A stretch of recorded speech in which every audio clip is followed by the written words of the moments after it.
Cool. We'll get going. I'll do a quick little intro, quick little update of how everything is. I'll keep kind of admitting everyone in. But yeah, obviously had a nice workshop yesterday with Anamaka. Shared the slides. I hope everyone had a look at that. Today we've got Ajuna / Polkadot play.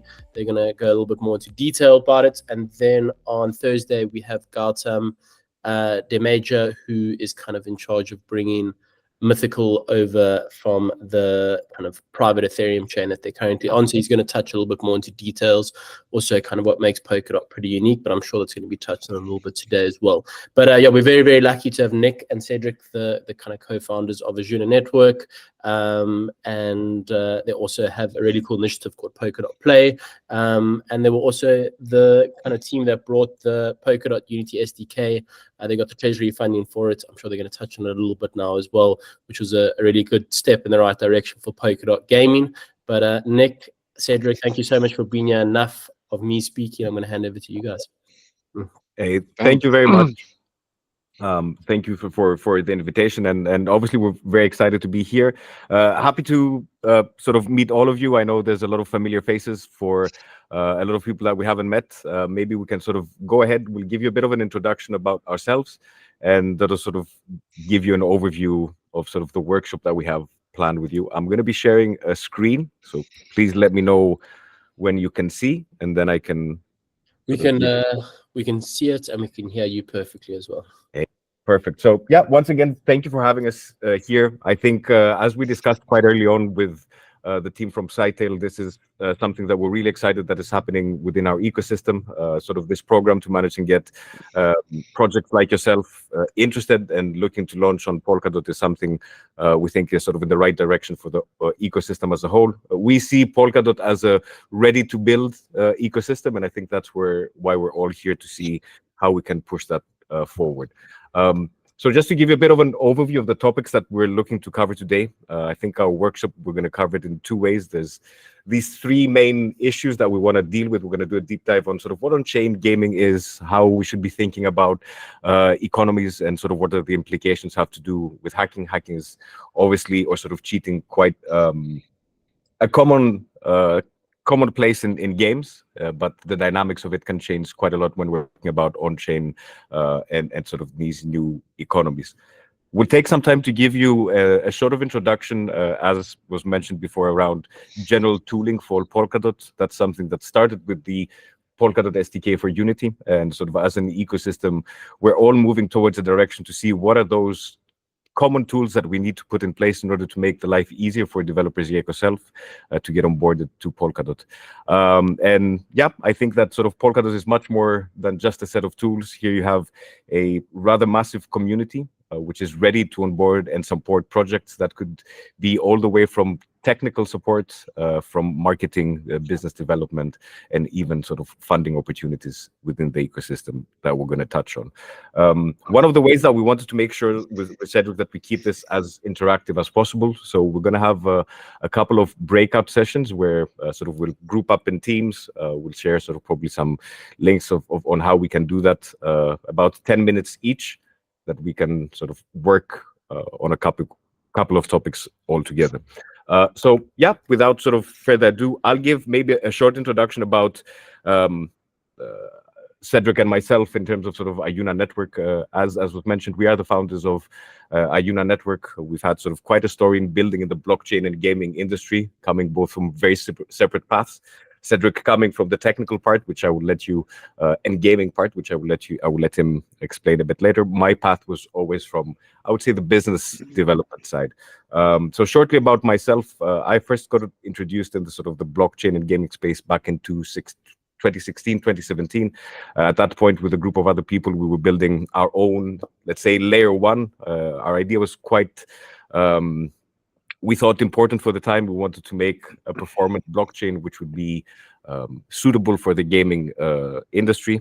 One of the unique things that we did back then that we had built using sort of Solidity as the programming language, but we had used the consensus algorithm of EOS. We thought it could be a pretty fast way to do things. What we didn't account for is communities, and that's sort of one of the big sort of first lessons that I had.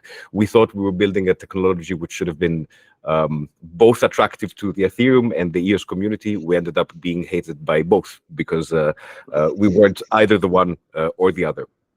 It was a few years later that sort of when our path with Cedric met here in Switzerland.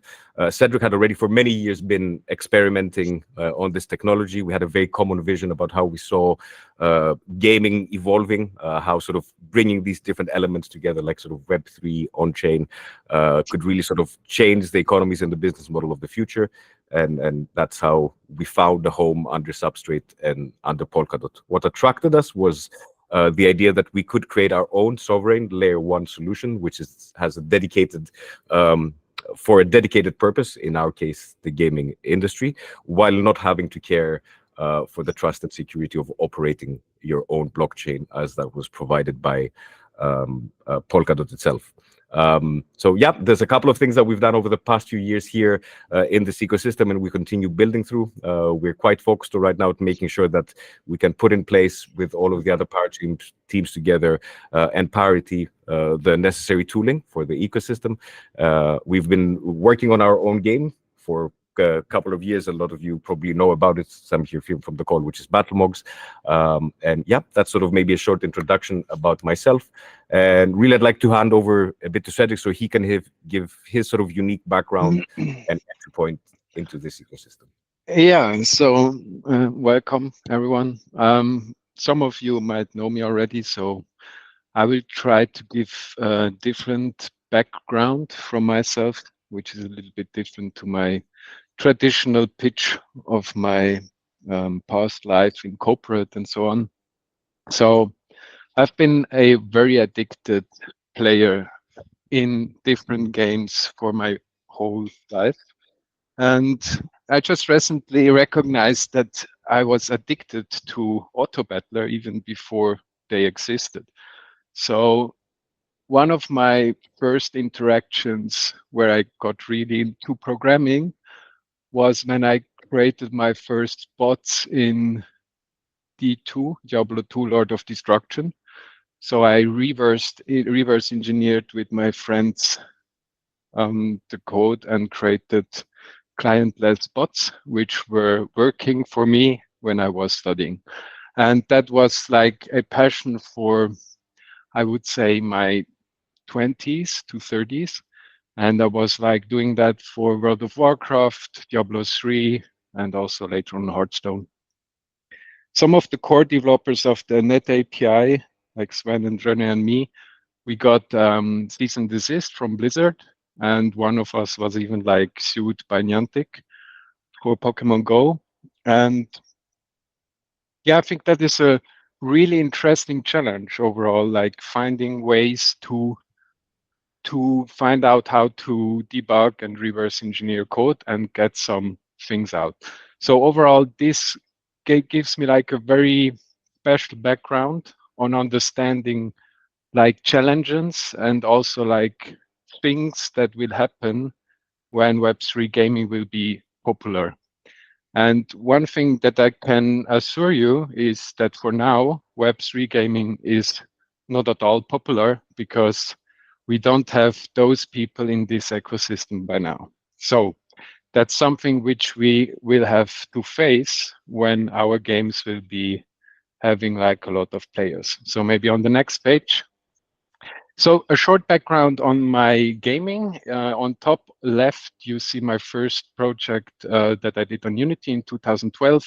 On the right side, on the top, you obviously see a mining rig, which is Bitcoin, which was in 2013, my first one. And in the middle, you see my first hands-on Bitfury ASIC chips in 2013, which made me believe that I could leave my job in the bank because I was earning more money during 1 week than I was earning in 1 month in my developer job at the bank. I also was a passionate FPV drone flyer, which I built my own. I was also doing some Ironman, and on the left side, on the bottom, you see my first on-chain game, which was running in 2018, using a inscription-like logic on Dash, which is a Bitcoin fork, and was fully on-chain running. And yeah, so I was moving away from proof of work because I thought Substrate is much more powerful and will allow us to build real games on-chain. And somehow a lot of people are asking me those days, hey, Cedric, why aren't we building something with inscription on Bitcoin? And then I'm like, always like, what the hell?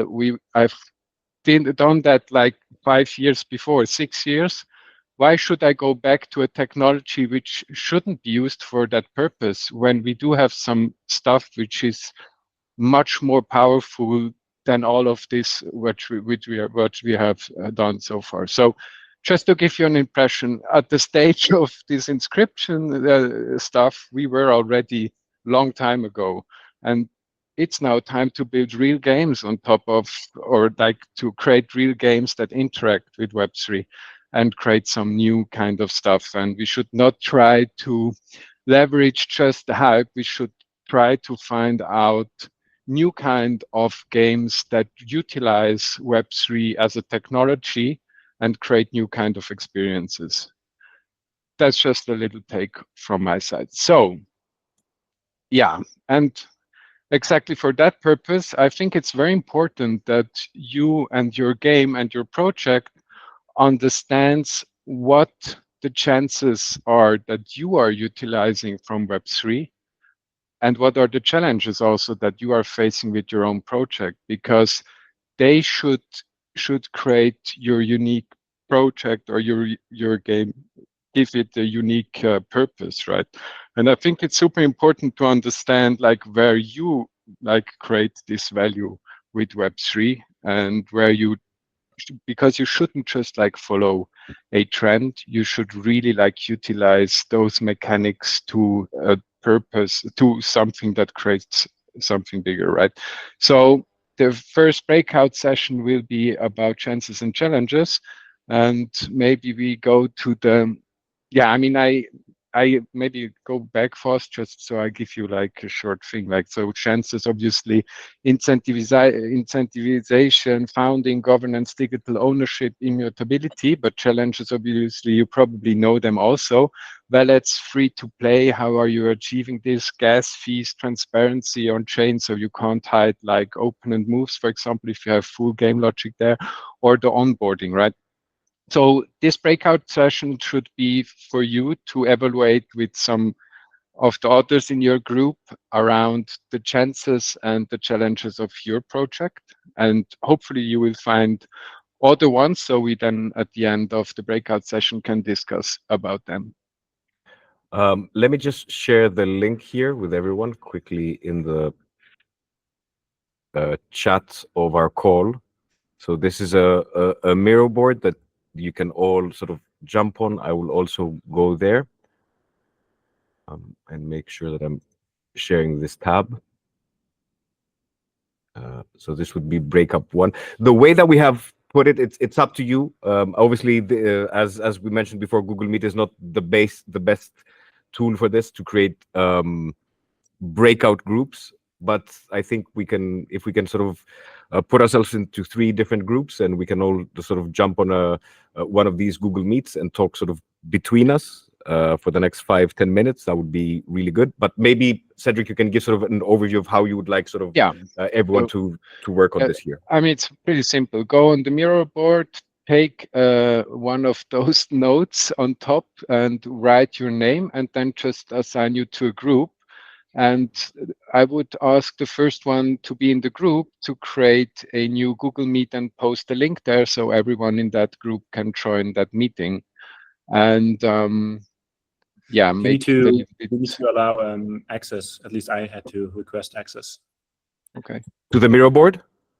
Yep. Okay. Okay, Cedric, I think it's on your end if you can see. Some devs open sharing settings. Rasta is in, I see.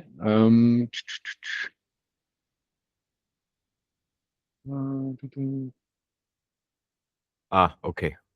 I What? think we need to have it anyone with a link.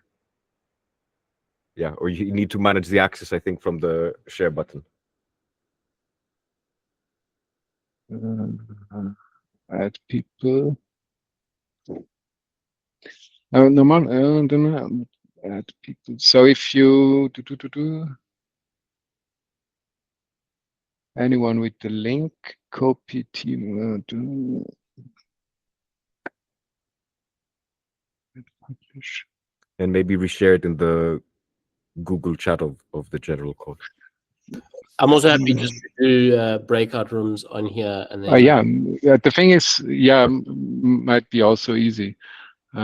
If you can do that, that's probably easier. If you can do the breakout rooms from your side, that would be easier. Let's just make sure that everybody has a link onto Miro. I will try to. I don't know how to. Can edit? Can comment? Can edit?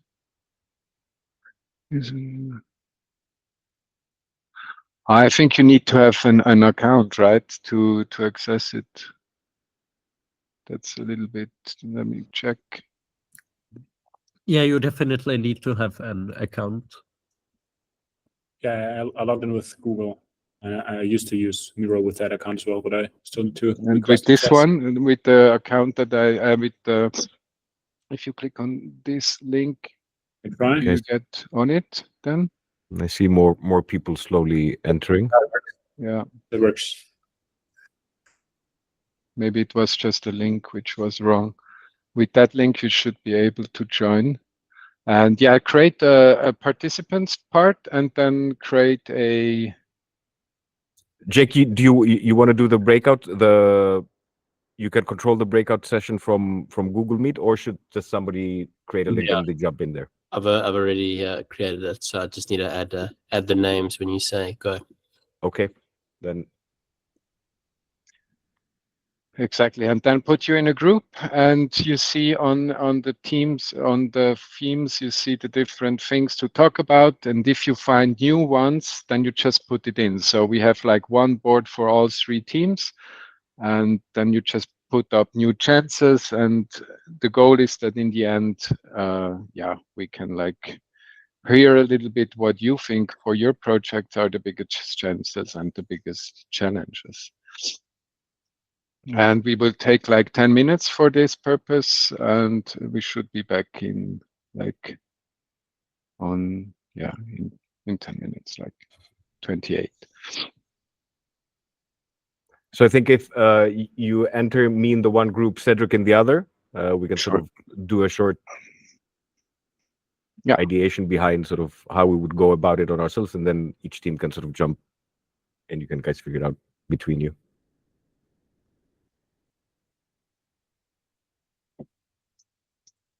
Self-organization. So I'll go on group 3. I just put my name in there. Yeah. Group 1 for now.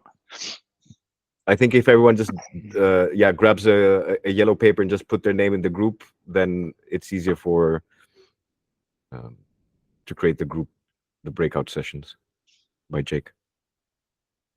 Yeah, what I also can do is just like create a new Google Meet and just link it in the part under it, because each group has like a. I think if we can do if Jake can do the breakouts, then we don't have to leave this call. Okay, cool.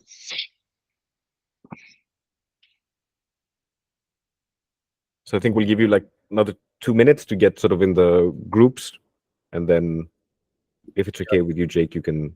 I'm doing it already, so perfect. The more you guys put yourselves in the group, then I can do it. Just don't change around. Yep. I can. I've got group 2 is pretty good. Chain food, Cedric. That's good. Sure.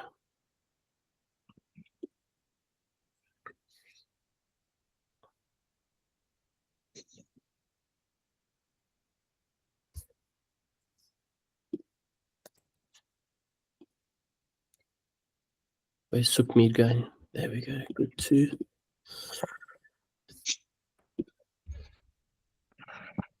Michael's deciding. Stripey, group 3.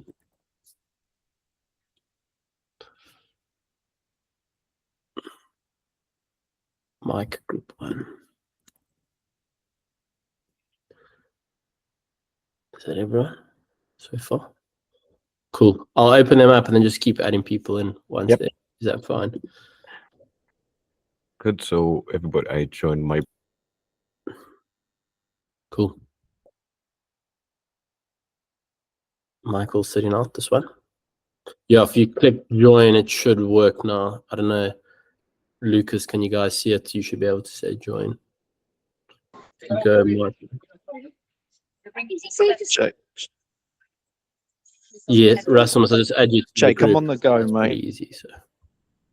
So, yeah. I'm probably going to struggle to participate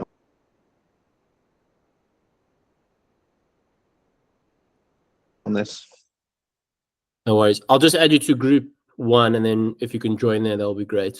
Cedric will be on there, so you should see it now. Sukmeed, Mike, you guys just need to click. I think join should be popping up now. The rest of you.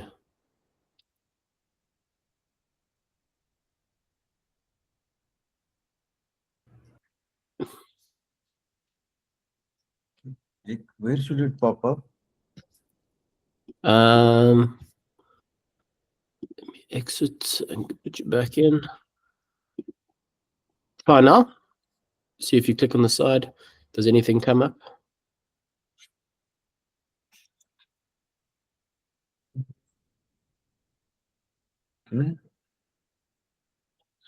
Okay.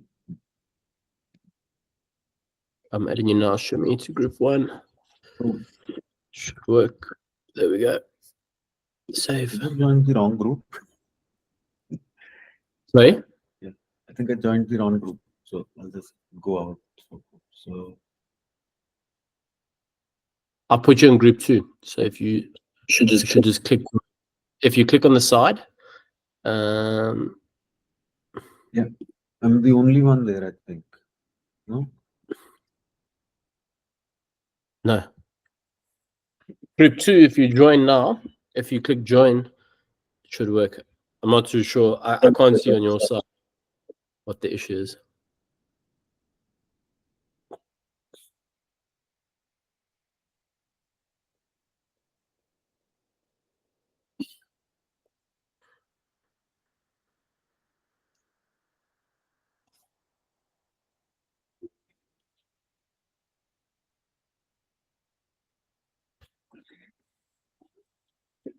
Are you struggling there?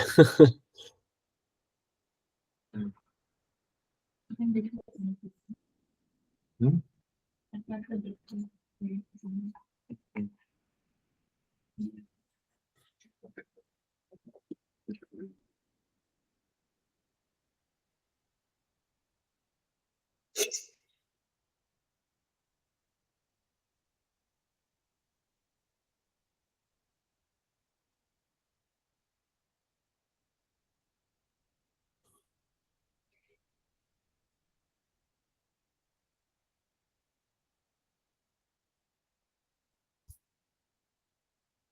I'm not in a group. I'm waiting to get everyone sorted.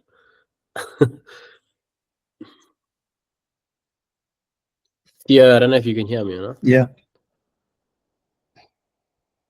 I'm gonna add them to that group.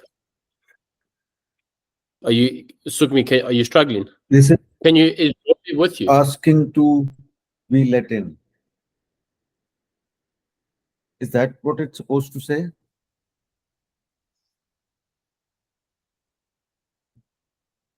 No, I've assigned you to group 2.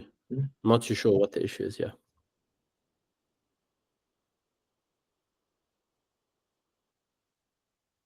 So if you click on, can you look at on the Google Meet?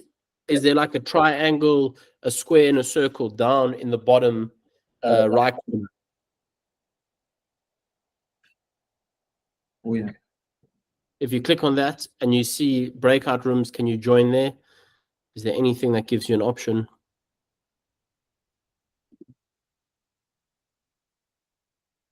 Do you want to share your screen quick? And then I can. So it says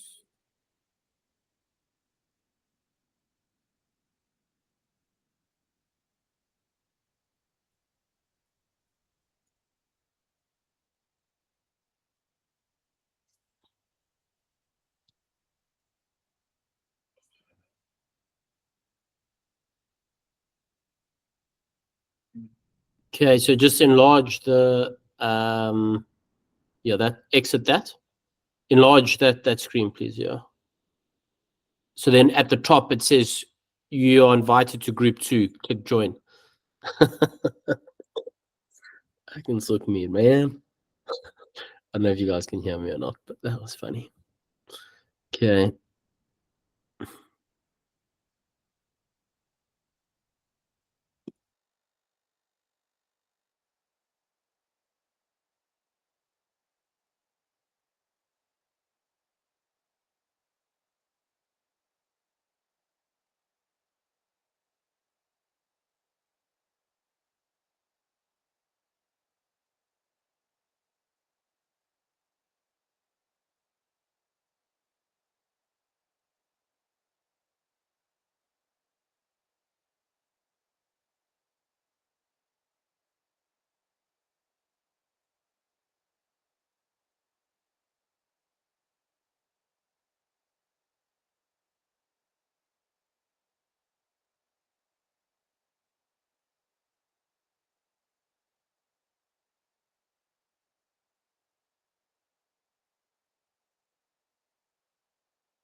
They're the only team that did something like Yeah, that. it's cool. It's cool. It's cool. Do you wanna join anyone in particular?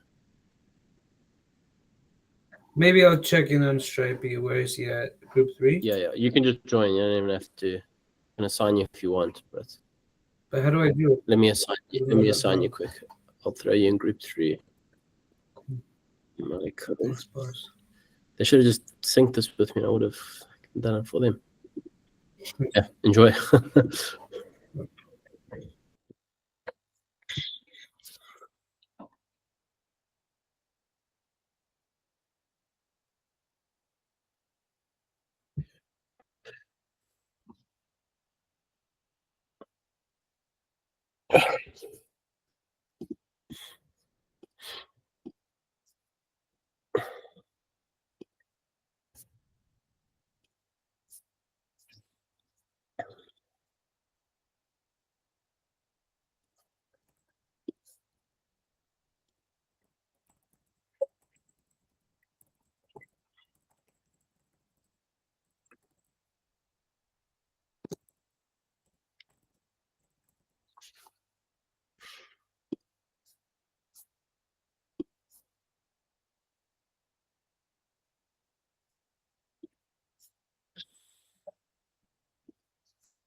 Must I close the breakout room? We came back on our own. I don't know if you need to close the rest. I'm not sure if they have a timer, the rest of them. So probably, yeah, maybe give them a minute, bring everyone back. It will happen within 30 seconds. Then I didn't realize there was a timer. I didn't see it. So at least our timing was, I think, pretty good.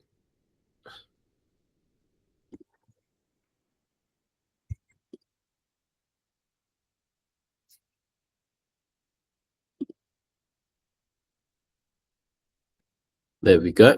Everyone's coming back.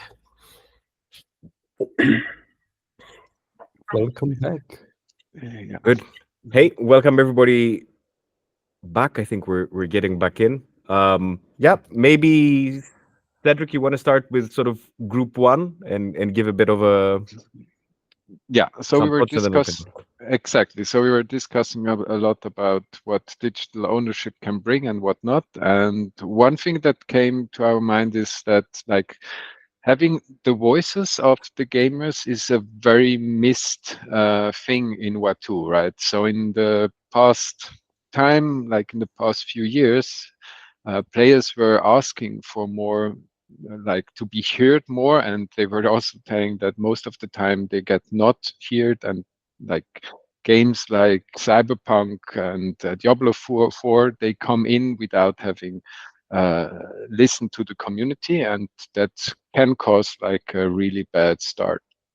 So like Web3 can provide a voice, a governance part, and then we had also talked about the possibilities of bootstrapping the community, obviously, which is also a challenge because often like those players in Web3 have a different look at your game. So they are not only playing it for fun, they often also play it for like this vision of becoming rich or getting like a lot of reward. So it's like a mixed sentiment, which can also lead to a challenge when they don't get rewarded as they would like, right? Which is very common in Web3 games. And yeah, there was also like a question about gas fees, how we handle it, and I was just like stopped there. So I'm happy to discuss like this outside of this call if anyone wants to have something around gas fees in BattleMox and so on. Can just ping me. Yeah, that was group one. maybe a comment on that, because I think that nope, Lucas, maybe you can. No, ask go the first. Go question. first. I wanted to say that this is actually a very big and probably quite misunderstood topic about sort of the voice of players. A lot of times in the past, at least from the Web3 or blockchain space, it seemed that what we were implying was that we are going to give the community a voice into sort of direct the game development, that they will be able to sort of affect the game development or tell game developers what it is that they need to do. And it's actually quite the opposite. What we're trying to achieve here by giving the community sort of a voice. You can see that in real gaming, that behavior can be quite toxic. It's usually screaming users, shouting at developers of how bad they're doing their job, which leads sort of to nowhere. But what the interesting part, I think, with Web3 is that by onboarding and making that community early on, they're not there sort of to tell you how to develop your game. They're there sort of to support you by using the game, playing the game, onboarding more and more people. So you essentially get into this, I'll call it almost infinite testing loop, where you get new players, which I think is sort of very interesting. Good. Maybe I'll jump to talk a bit about a couple of things here that were mentioned from Group 3. Obviously, one of the big opportunities here is how you can, through Web3, we can sort of redefine user acquisition and retention. I think these are big challenges right now. Currently, to acquire user, especially on mobile, is almost uneconomical for most games. So it's a big challenge to see how you can make sure that in all of this noise and sea of different games, it's yours, the one that can sort of break out. Web3 is quite good at making things viral. That could be from something called an NFT to recently a meme coin. But what it shows is that there is mechanisms of which that you can achieve it. So I think it's a great sort of opportunity, and of course the safety of user assets, which is mentioned before. From the challenges, what I thought was really interesting and mentioned here is obviously access to platforms, regulation, and how can you sort of bridge the gap between onboarding Web 2 traditional sort of players into Web 3. And I think what I mentioned in the discussion that we said is that access to platforms, we also believe, is one of the biggest challenges. There's some good examples of how this works. Mythical, as we mentioned, is a good example of making sure that they are compliant with platforms and at the same time trying to have some Web3 integration in the background in order to essentially not so much onboard players, but off-board players to Web3. We are also doing now, by getting the Unity SDK done, that was another big thing for us, because being able to give developers the opportunity to build a game without having to have a wallet, but it's integrated inside, should free, let's say, the hands of developers in order to be able to onboard Web2 traditionally gamers onto the space. Negative view of Web3 among Web3 gaming audience, obviously. I think sort of the toxicity between the Web2 and Web3 is a big challenge and still to be solved. So yeah, those, I would say, the sessions that came out from. Is there anything from, is somebody from Group 2, Rosta or Chris or Akin, that wants to maybe say? I can summarize it. Yeah. Awesome. So we were talking mainly about the challenges and the negatives of Web3. So we started about discussing the hacks and scams and how to onboard new players and give them like how to teach them to take care of their private keys and things like that. Then we also discussed a little bit about multisigs, and also maybe Divgan can say a little bit more about that, because he was mentioning that Zeitgeist has got some sort of a solution that can actually like help with onboarding new players. Yeah, it was me. Yeah, and then at the end of the time, we were also discussing how difficult it is to develop Web3 games. That it is like much more difficult than just developing classical multiplayer games. Yeah. Cool. Lucas, I think you had a question or sort of a comment. If you want to jump in, would be great. Yeah, I had just one challenge which I sneaked in for team one, for group 1. It's the last red one on the bottom right. So for me, it's interesting. It might be a bit edgy, but it's interesting balancing like the Web3 incentives and the Web2 ethics. Like we just had like the toxicity, but I think like we need to get to the root cause of that. Because sometimes I feel the narrative right now, like switching from like play to earn and everything that like we know that didn't work, is just opening up our doors to Web2 and making kind of creating a shop at the ground floor of the Fifth Avenue so that everyone can run in our shop, right? So just opening up the doors, making it easy for people to come in. But I feel that apart from kind of ownership and sneaking the wallet in with wallet abstraction and so on, like Web3 is much more than just like sneaking that into kind of a wallet that you can later claim. There is so much more. Like we mentioned governance, we mentioned all of that, but for that you need to kind of also have stake in the game. You need to kind of understand like it has a different set of ethics involved to that. And I think we need to find a meaningful way how to bridge these two worlds, because Web3 incentives are like, hey, I'm locking the token velocity is going down, good thing, this is good. A Web2 player comes in and says like, what, I need to lock $1,000, why? Yeah, and is immediately turned off. And I think like we're doing baby steps towards that, but I still think this is something which no one has really solved yet fundamentally. I think that's a great one. Maybe just a short comment here. You'll see that sort of, I'll call them whales, have existed in gaming forever, right? It's not of sort of a new thing. And the problem a lot of times that games need sort of to figure out is, what is this balance that I need to cater to whales, right? Because whales are the ones that usually can sustain an in-game economy or sort of a marketplace, but make sure that it's done in a way where players can actually participate in this economy or be active in it. And the challenge, as you mentioned, is much higher when you move into Web3, where everything sort of also has a price, which is fluctuating. But again, I think it goes back to how does this new set of rules affect balancing economies or creating the right sort of pathways to onboard players. So, yep, it's a great point. Good. Yeah, let's move forward, right? Yep. To the next part, which is about the tooling. I'll Maybe I move. can give you a short introduction. I mean, I won't be able to deep dive into it, but what I can say for now is that we have the SDK ready. I mean, it's not that everyone can just plug and play and start developing games and they run fully on chain, or they have an already like a pre-working palette or pre-working smart contract. And I think that's good too, right? Because it's very important that you as game developers and future Web3 game developers understand what you are doing.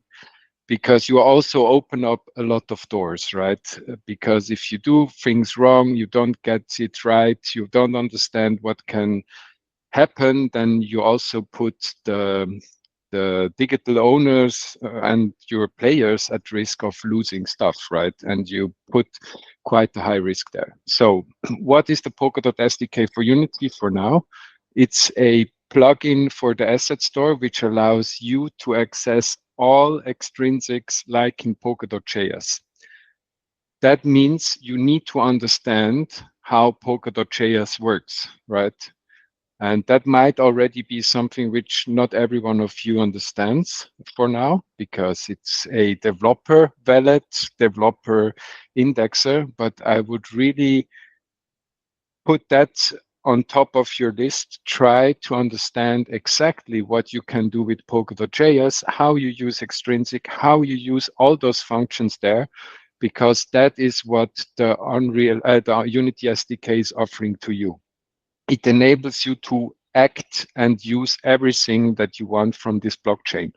It's a really great tool, allowing to do everything that you can do with this blockchain, for the good and for the bad, right? And it's so important that you understand as the best how you are like utilizing those tools, because when you get attacked or when there is an impact, you need to understand how you're going to monitor and find out those things and how you're going to mitigate those things.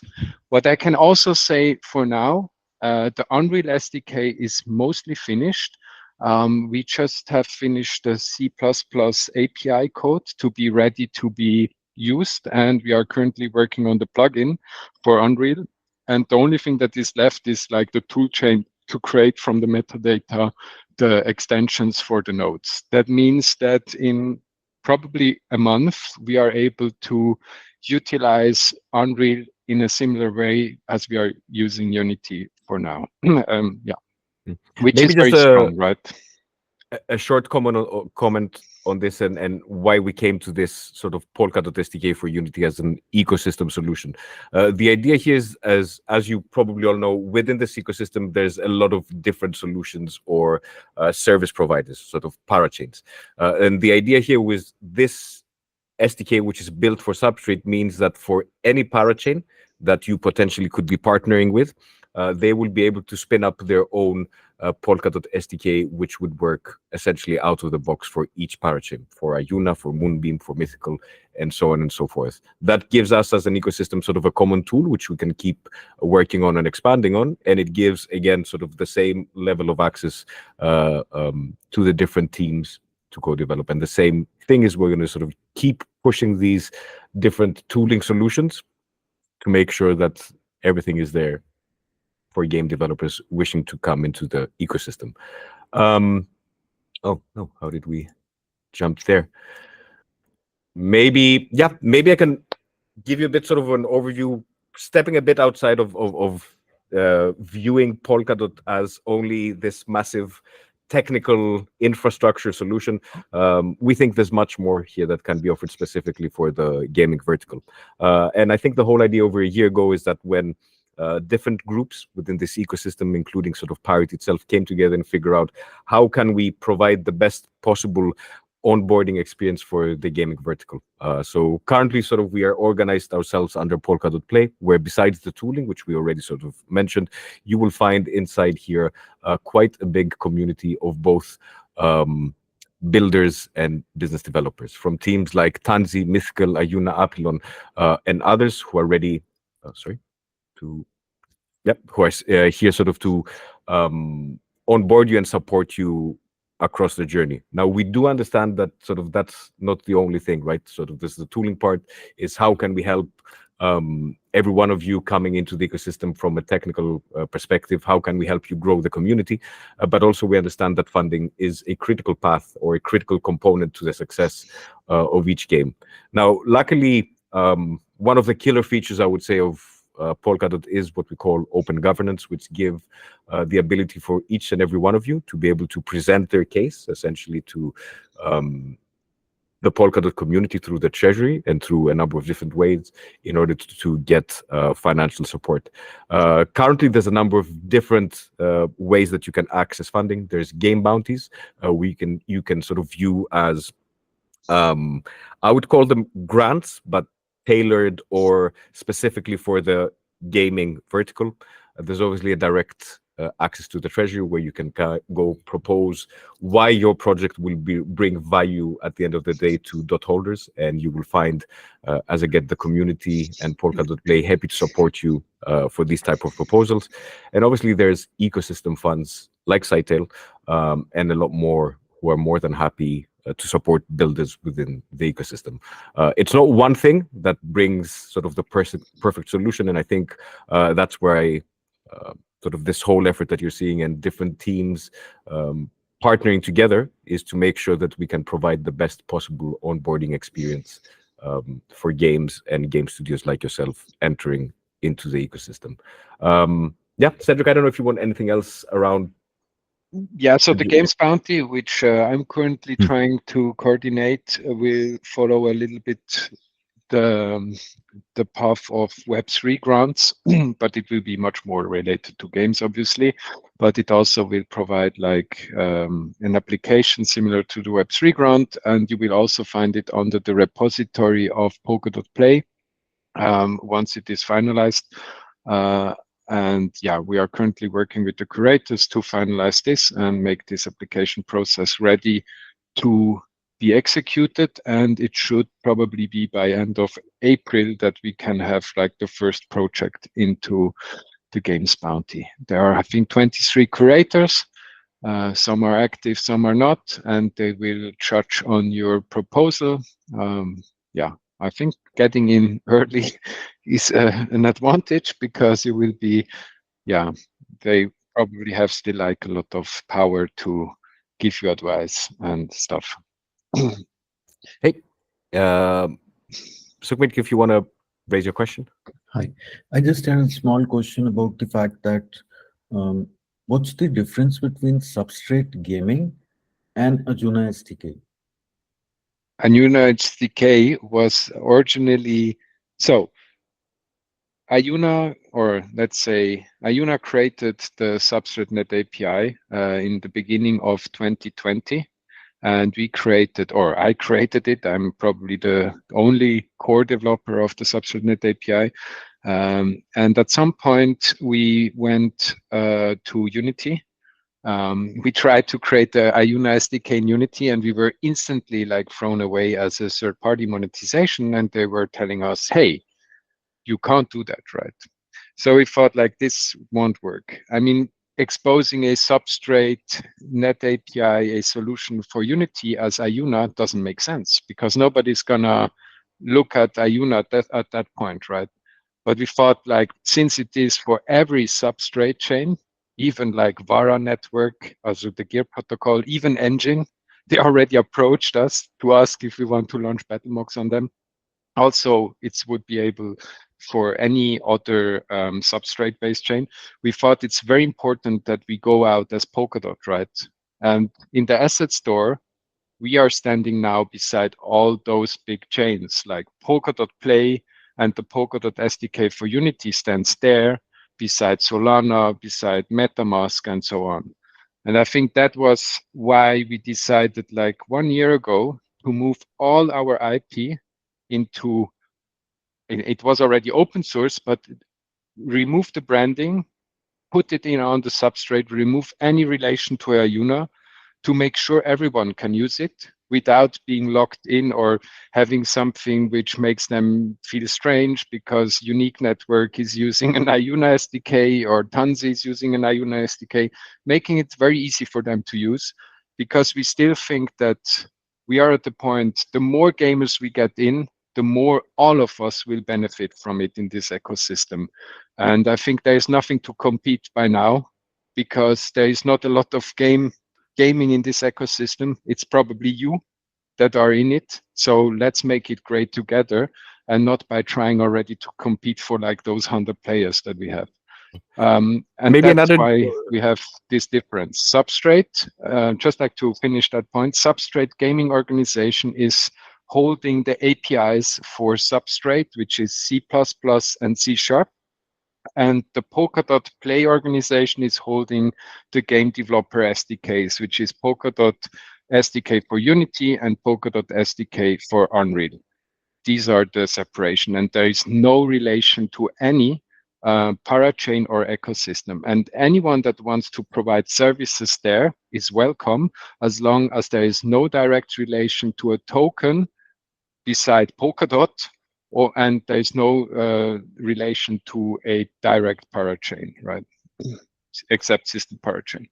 So maybe just from the business side, a short insight. It was not only Ajuna that was working on a Unity SDK. There were other teams during the past couple of years. I think Unique itself, maybe Moonbeam, were also experimenting, and they were having the same type of problem. We couldn't break through to be able to do a proper partnership with Unity as an ecosystem. So by all of us sitting together and as a first step, selecting that SDK candidate, which we did decide sort of all together that it was going to be the one that Ajuna had been working on as sort of the most advanced at that stage. Yeah, we sort of made sure that we're putting everything under a single branding and a single purpose for Polkadot, and allow from then on each parachain, each team to further develop that. And we will continue doing that path as long as sort of parachain teams can keep working towards that direction.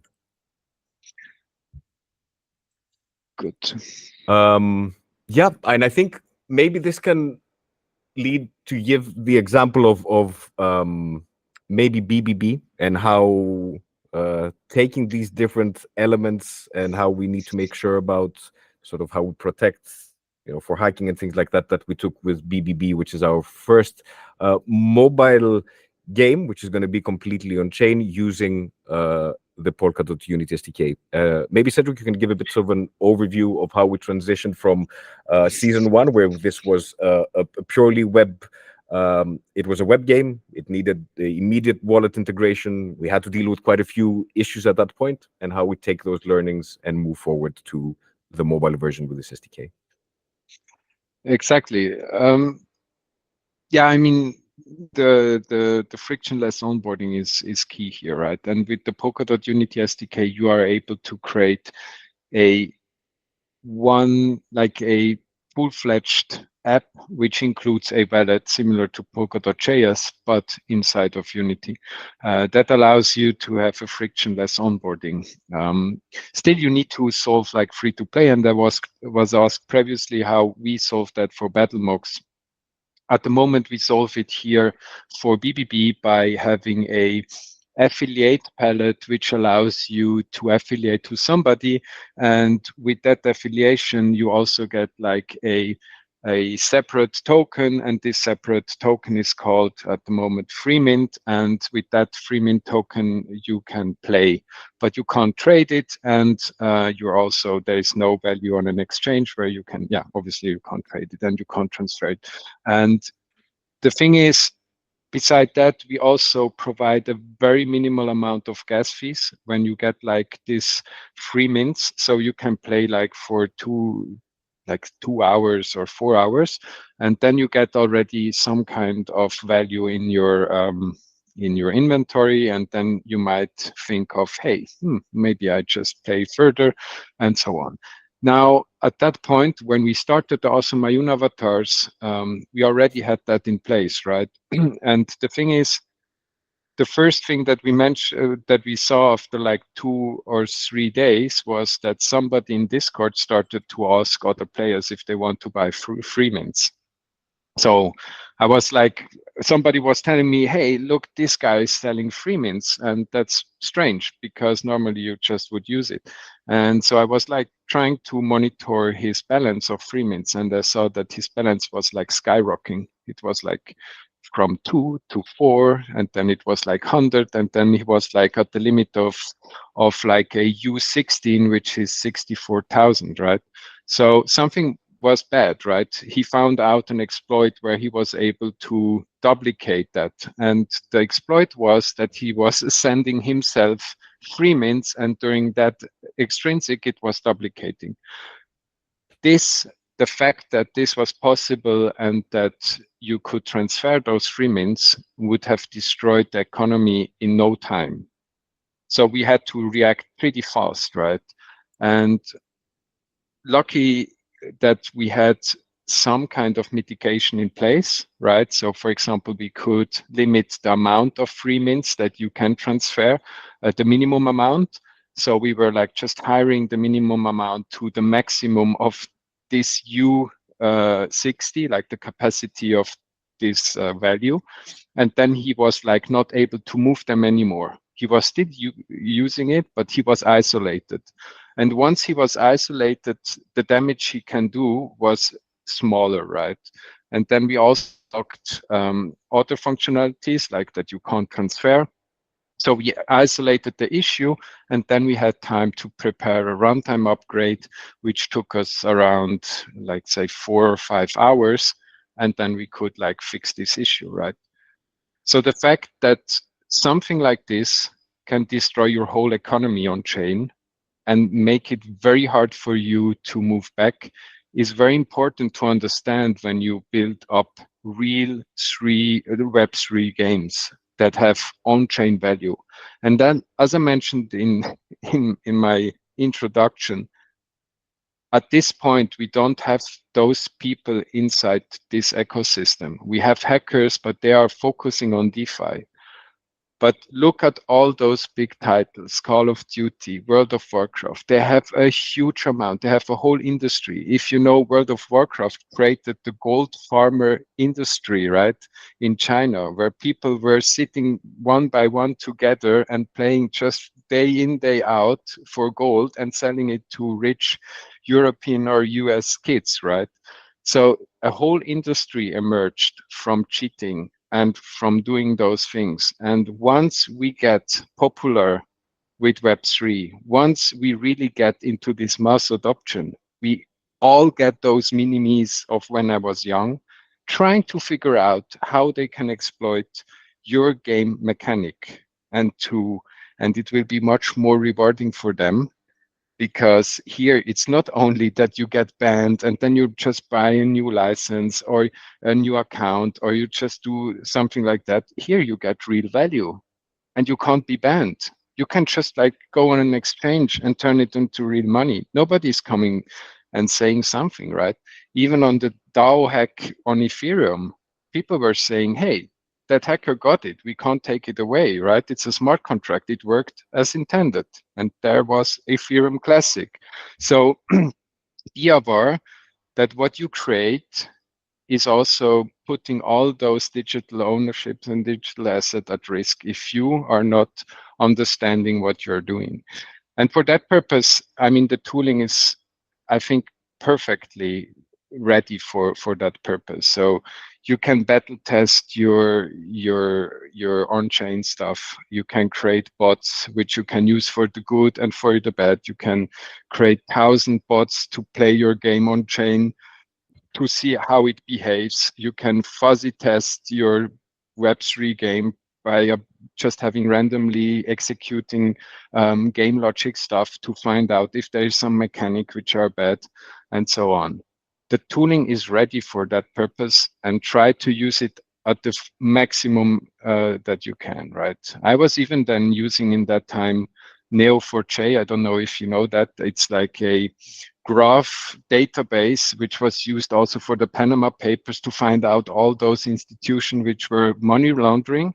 And I was using this to find out how account farmers were creating 100 accounts and paying on them, and then like moving back to one exchange and moving it out to identifying all those account farmers on chain and stuff like that, right? So all the tools are here, and try to use it. So maybe, do we have still time in this workshop, or are we already? I think we have about 10 minutes, so I Okay. don't know if we can do a breakout right now. But I think We can run over as well. If anybody has to jump, they can jump. okay. Okay. Up to you guys, whatever you want to do. I mean, there's two options. I can either like go through those different attacks and the mitigations, and I can show you like a small insight how that looks when you are using bots, Unity, Polkadot.js, and web. If you're interested, or we can do both. But I think we do either a breakout session or I lead through it. It's up to you what you want. Hey, Russell. Yeah, I'd be particularly interested in the social KYC monitoring and active and passive. That's of interest to me. Okay.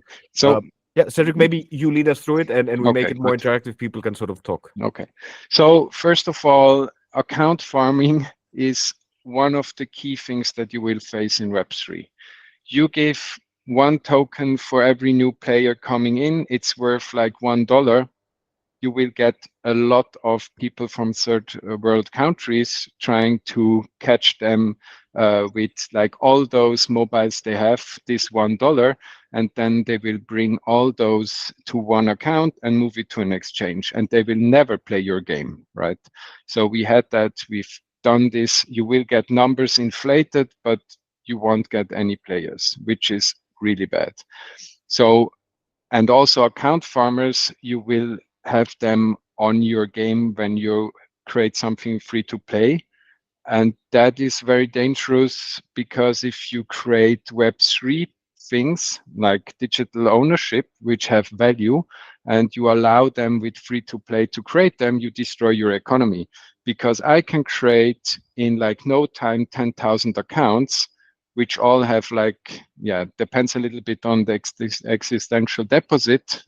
At some point, it might be like very hard to get, but you can like inflate those numbers very, very easily. Now, how to mitigate those things? One thing is social KYC. You add Twitter account, which is easy. I can buy 10,000 Twitter accounts, but you add Discord account. I can also buy Discord accounts, but as soon as I have to buy a Discord account, a Twitter account, and a Telegram account, it becomes very costly. Where one player, it's very easy for him to have a Telegram account, a Discord account, and a Twitter account. So for a botter or for an account farmer, it's very hard to get all those social KYC, where for a single person which is interested in your game, it's very easy. So social KYC is one way of trying to mitigate. You will never be able to mitigate them all, but it's a part on how you can do it. Bots and automation, for example, how you mitigate bots and automation in Web3, that's very hard, right? So you probably are not able to mitigate them. But what you can do is, there's two things. You can either try to have logic which is some kind of using bots, like you can like have auto battlers and stuff like that, which are not that much gameable from a bot. And what you also can do is you can try to get the bots on the same level as an actual player by putting on cooldowns, for example. So if you have something where you can play and you have something which is 1 second, you can just create like an extension. So you say, hey, a player normally uses that every 30 seconds, right? So you put the cooldown of 30 seconds, then at least the bots are not able to play faster than a usual human. Then we have spend unlocks, right? So account farmers often get like, yeah, Lucas? No, you just want to do it afterwards. You can continue. Okay, good. So account farmers often like farm all those items and then they just float the market and destroy the economy. So what you can also do is you can, even though you have free to play, you can let them access your items and the digital goods, but you can lock them in to not be able to transfer them and not be able to sell them till they have reached a certain level of spending real money. That is the spend unlocks, which is a technique that we are using in Big Balls of Bayonne. So even though they are able to free to play and get like a lot of minting and they can play and they get an asset of maybe $20, they are not able to transfer and they are not able to sell till they have spent at least $10, right? So they still get like a certain discount, or I mean, we can even make it higher, but they need to spend real money first before they can unlock and access their free-to-play goods. That's another thing. Dupe and hacks. So dupe and hacks, like these are exploits which exist in every game, or let's in all those famous games. And the one thing that because you can't mitigate the risk of having a hack, because everyone would mitigate it if it know it. So it's like something that you can do in advance is like you do monitoring tools. So you start to monitor your assets. You start to monitor assets like, for example, for us, it was the free mint token, right? You monitor that and then you see like, okay, normally it grows like this. And if it just grows too fast, then something is happening, right? And you see, okay, or you get like some assets too much, or like out of nowhere, you see that there is the sale increasingly going up. You will find out that some metrics will give you a lot of information on how your system is acting.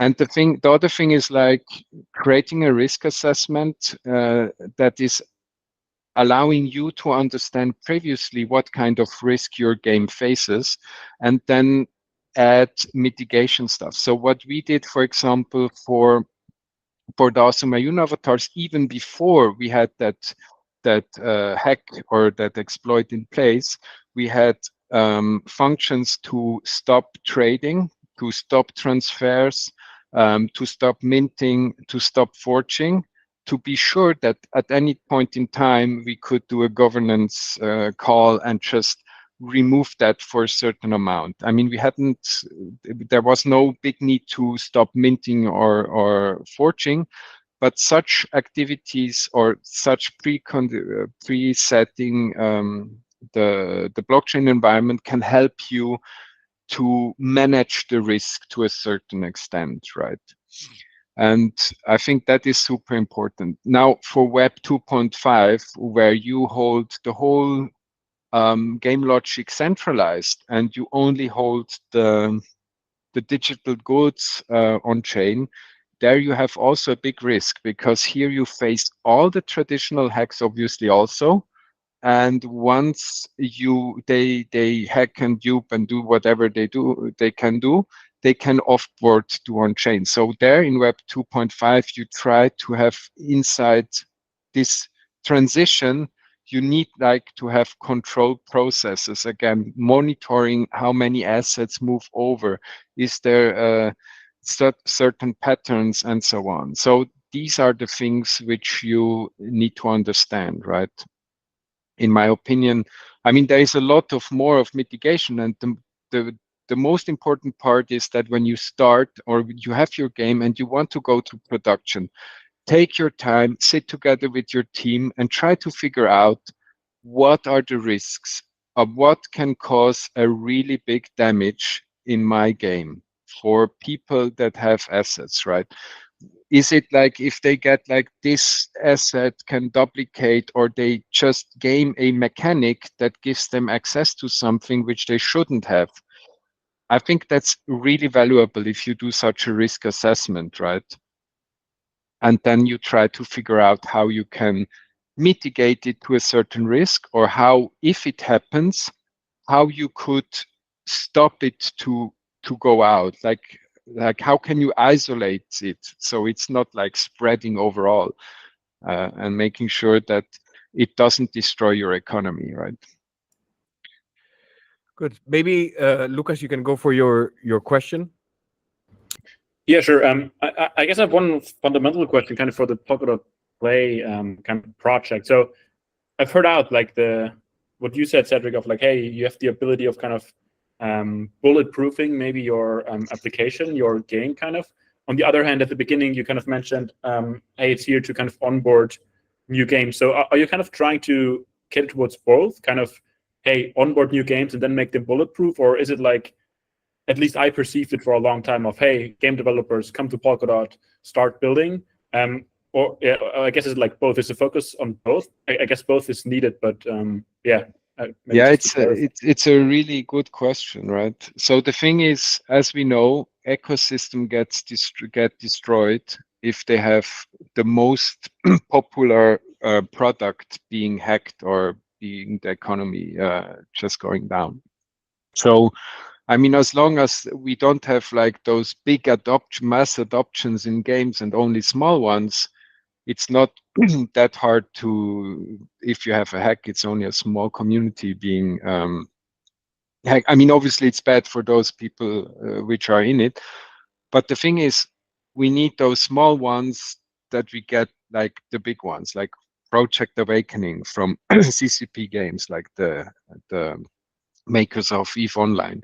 They are creating a really great game, right? And imagine that if you have like those, I don't know how many players, 1 million playing, and they have like real money there, and there is an exploit like there was big exploit in ESK on EVE Online. I mean, if you check, like EVE Online has the craziest Ponzi schemes that you can imagine, right? And they are even worse than in crypto.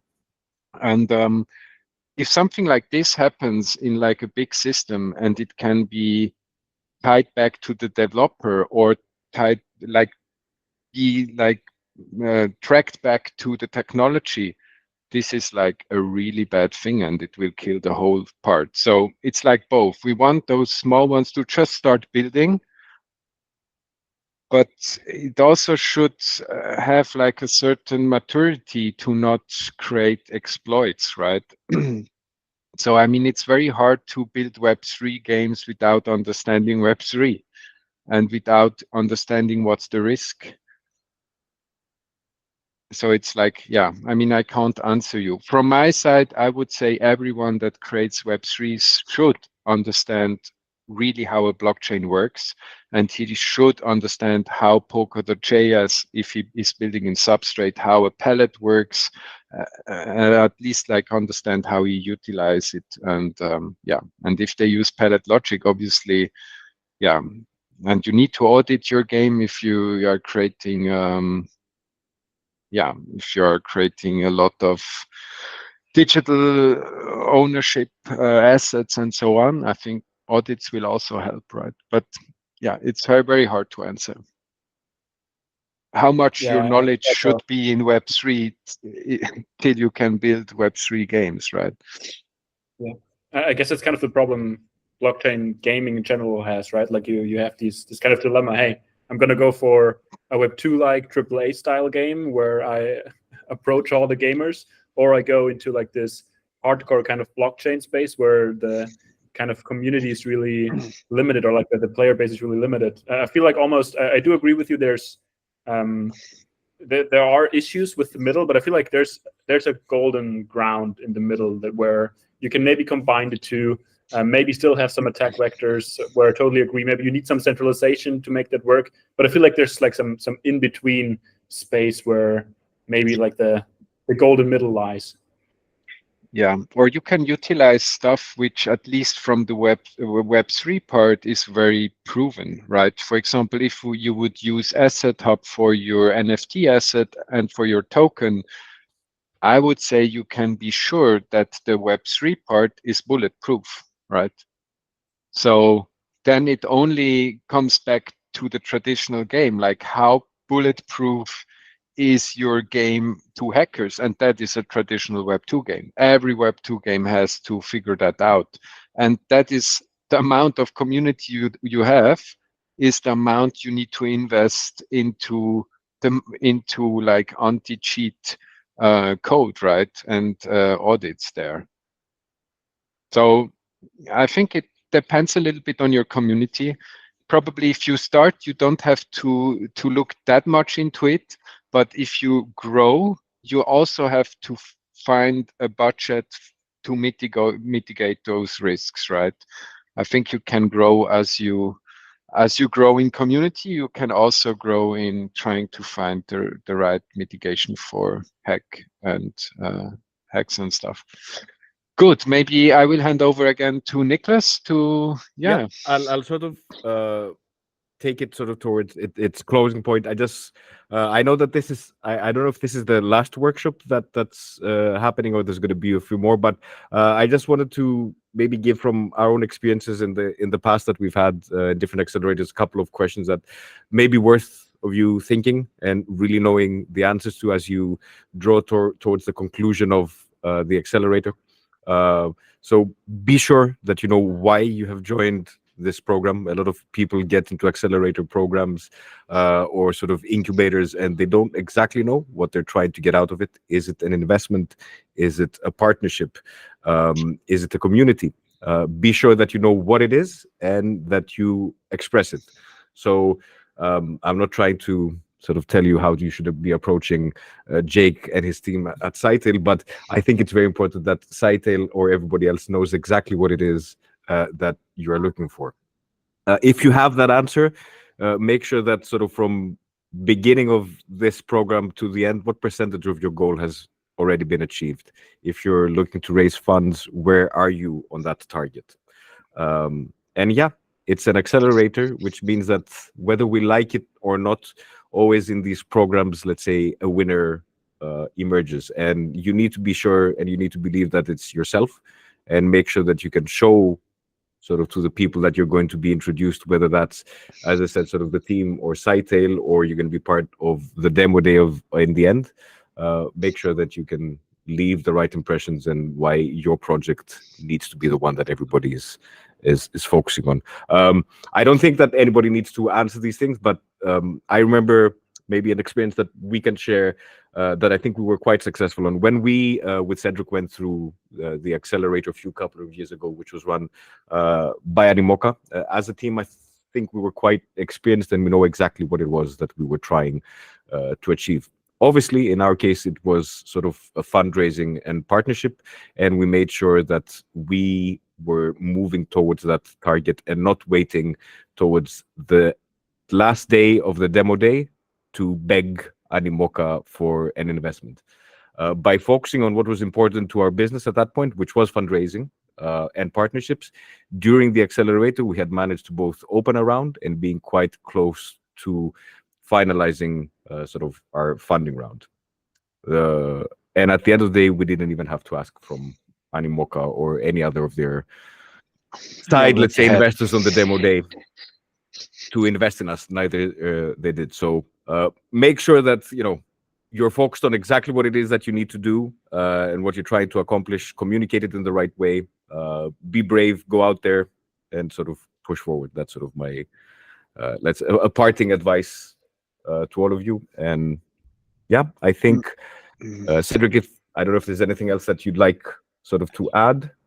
Yeah, I think to keep creativity. I think that is missing, right? So we had seen like a lot of blockchain developers creating blockchain games, and I think that's the wrong thing.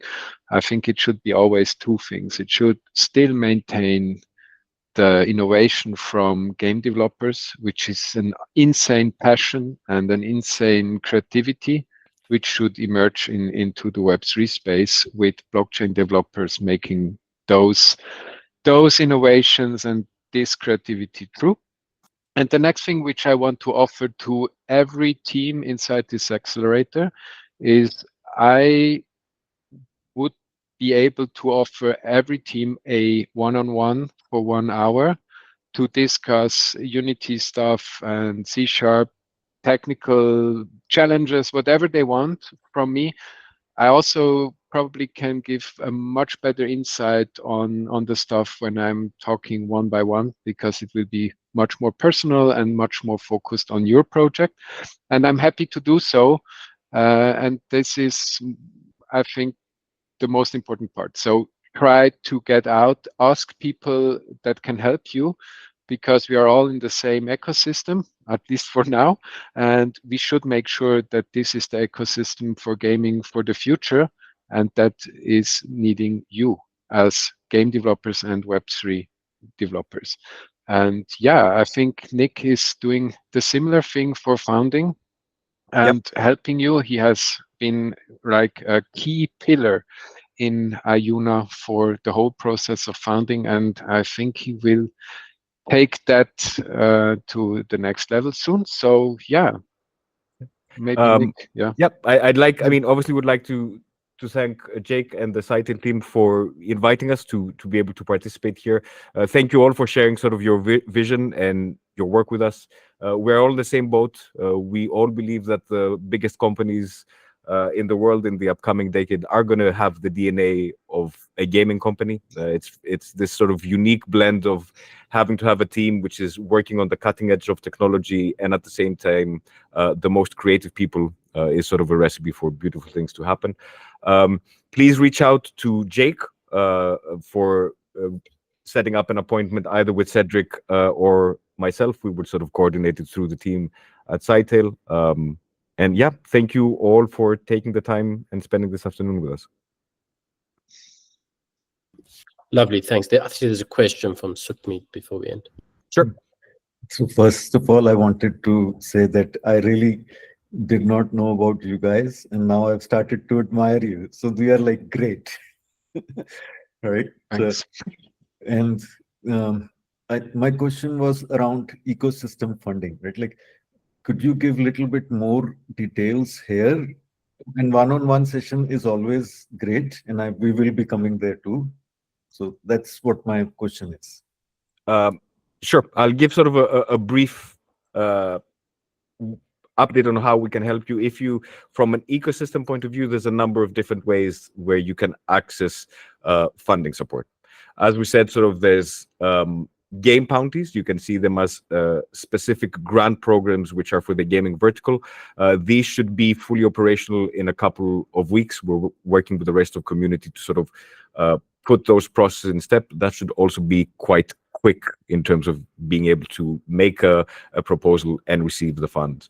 The second layer that I would sort of put in front of all of you is the treasury.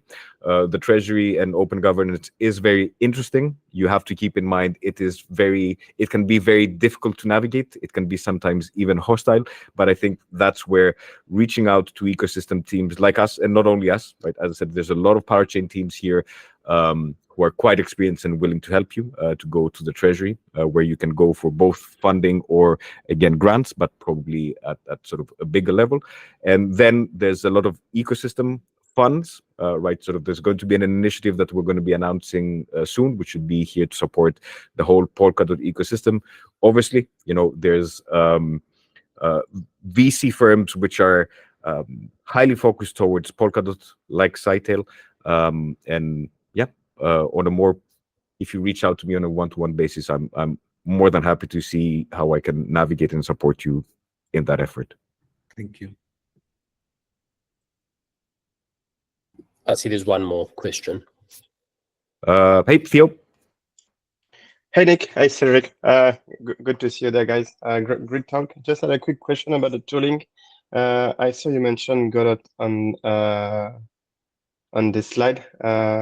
So just wanted to know what is the current state of Godot. I know we already talked about it, but it was like already 6 or 8 months ago already. So yeah, I mean, Cedric can answer. I'm not sure that we've started on Godot right now. As a very brief moment that I can say that when we were at GDC this past month, we went by the Godot booth. They were sort of, their presence is increasing quite a lot, not only for their non-profit, let's say, side, but there's also sort of a business unit that's being set up by Godot, and it's definitely on the roadmap for Cedric and the rest of the Polkadot ecosystem to implement that. Yep. Like to jump in shortly. Yep. So Godot is C#.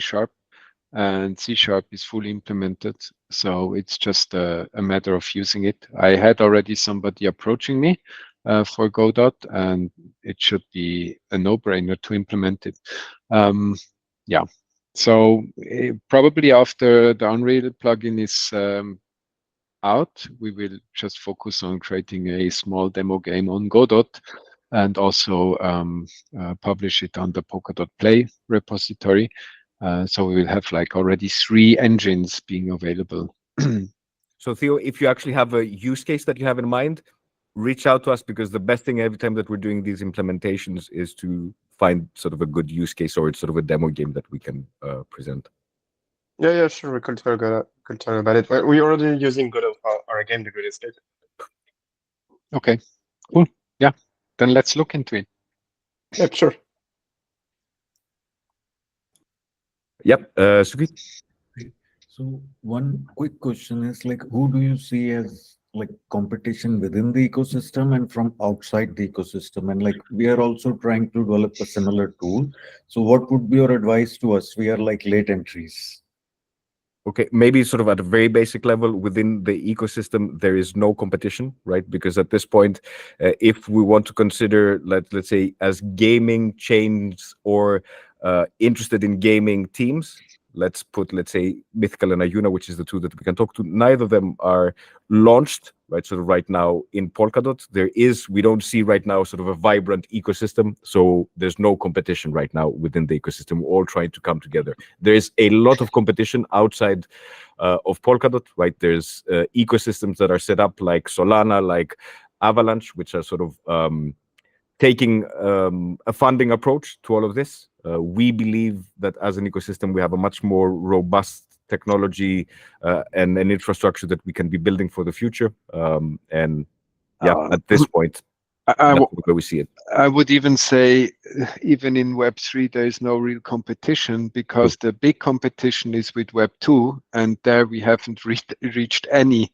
remarkable competition state. So I would say you have the whole gaming space open to you to compete for, and that's like 99.9% of the players to be ready to be onboarded in Web3.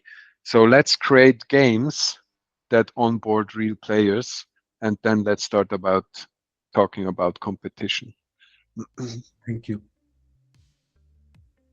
Cool. We'll cut it there. Thanks, Cedric. Thanks, Nick. I think your passion for the Polkadot ecosystem is really something to admire, and we really do appreciate both of you and the work that you put into making Polkadot great. To everyone that participated, great workshop. Really interactive. I think it's very unique, so it's going to be one we'll all remember. I'll coordinate the link ups with Cedric and Nick. I'll just do it via our Slack channels this week. Enjoy the rest of your day, your evening, wherever you are. Cedric, Nick, thank you so much. We really appreciate it.